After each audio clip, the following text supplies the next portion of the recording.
David's successes. After years of running from Saul, David is finally crowned king over the tribe of Judah. The rest of Israel, however, followed Ishbosheth, Saul's son. David did not attempt to take the tribes by force, but placed the matter in God's hands. After a few years, Ishbosheth was assassinated, and the rest of the tribes finally put their support behind David.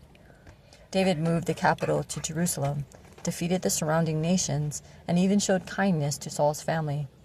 We may not understand why God seems to move slowly at times, but we must trust him and be faithful with what he has given us. David becomes king of Judah. David hears of Saul's death. Heavenly Father, please help us to understand what is in 2 Samuel chapter 1 and apply it to our lives. In the name of Jesus Christ, amen. After the death of Saul, David returned from defeating the Amalekites and stayed in Ziklag 2 days. On the third day, a man arrived from Saul's camp with his clothes torn and with dust on his head. When he came to David, he fell to the ground to pay him honor. "Where have you come from?" David asked him. He answered, "I have escaped from the Israelite camp." "What happened?" David asked. "Tell me." He said, "The men fled from the battle. Many of them fell and died, and Saul and his son Jonathan are dead." Then David said to the young man who brought him the report, "How do you know that Saul and his son Jonathan are dead?" "I happened to be on Mount Gilboa," the young man said, "and there was Saul, leaning on his spear, with the chariots and riders almost upon him. When he turned around and saw me, he called out to me, and I said, 'What can I do?' He asked me, 'Who are you?' 'An Amalekite,' I answered. Then he said to me, 'Stand over me and kill me. I am in the throes of death, but I'm still alive.' So I stood over him and killed him."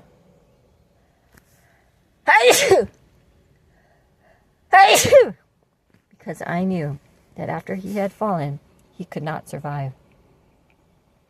And I took the crown that was on his head and the band on his arm and have brought them here to my Lord.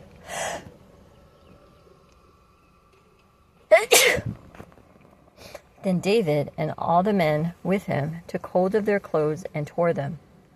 They mourned and wept and fasted till evening for Saul and his son Jonathan, and for the army of the Lord and the house of Israel, because they had fallen by the sword. David said to the young man who brought him the report, "Where are you from?" "I am the son of an alien, an Amalekite," he answered. David asked him, "Why are you not afraid to lift your hand to destroy the Lord's anointed?" Then David called one of his men and said, "Go, strike him down." So he struck him down, and he died. For David had said to him, "Your blood be on your own head. Your own mouth testified against you when you said, 'I killed the Lord's anointed.'" David's lament for Saul and Jonathan. David took up this lament concerning Saul and his son Jonathan, and ordered that the men of Judah be taught this lament of the bow. It is written in the book of Jashar.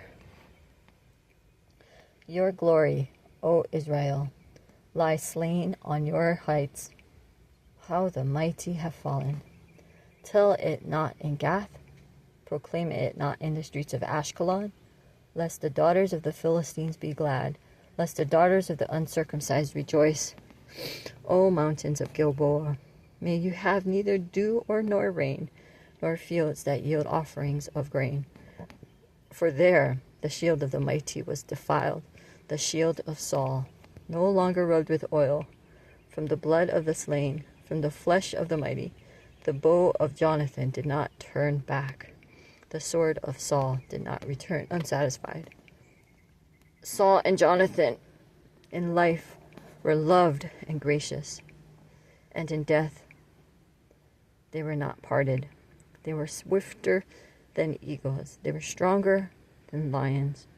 O daughters of Israel, weep for Saul, who clothed you in scarlet and finery, who adorned your garments with ornaments of gold. How the mighty have fallen in battle. Jonathan lies slain on your heights. I grieve for you, Jonathan, my brother. You were very dear to me.